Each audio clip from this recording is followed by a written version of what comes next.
Price Lord. கர்த்தருடைய நாமத்துக்கு மகிமை உண்டாவதாக. ஆதி திருச்சபை நாட்கள்ல சபைக்கு விரோதமாக உபத்திரவங்கள் எழும்புது. சபை மிகுந்த துன்பத்தில் இருக்கும்போது அப்போஸ்தலர்கள் தவிர மற்ற அனைவரும் சிதறப்பட்டு ஒவ்வொரு இடங்களுக்கா கடந்து சென்று சுவிசேஷத்தை சொல்லிட்டு இருக்காங்க. அப்படிதான் பிலிப்புன்றவரும் சமாரியா நாட்டில் இருக்கிற ஒரு பட்டணத்துக்கு வந்து கர்த்தருடைய சுவிசேஷத்தை அங்க பிரசங்கம் பண்றாரு. அது மட்டும் இல்ல, அங்க அதிசயங்களையும் அற்புதங்களையும் செய்யறாரு.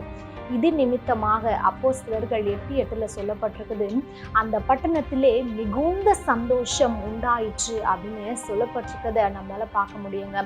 பிலிப்புன்ற ஒரு மனுஷன் நிமித்தமாக அந்த பட்டணமே மிகுந்த சந்தோஷம் உண்டாகும்படியாக கர்த்தர் செய்கிறாங்க.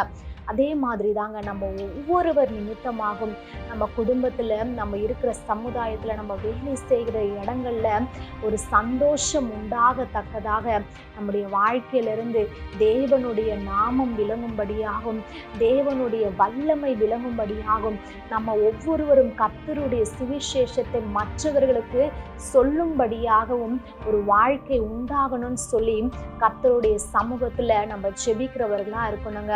ஏன்னா இது கடைசி நாட்களா இருக்கிறதுனால நம்ம ஒவ்வொருவரும் கர்த்தருக்காக வைராக்கியமாக எழும்பும் போது ஒரு பெரிய மாற்றமும் எழுப்புதலும் உண்டாகும். அது மட்டும் இல்ல, நம்ம இருக்கிற இடத்துல மிகுந்த சந்தோஷம் உண்டாகுங்க.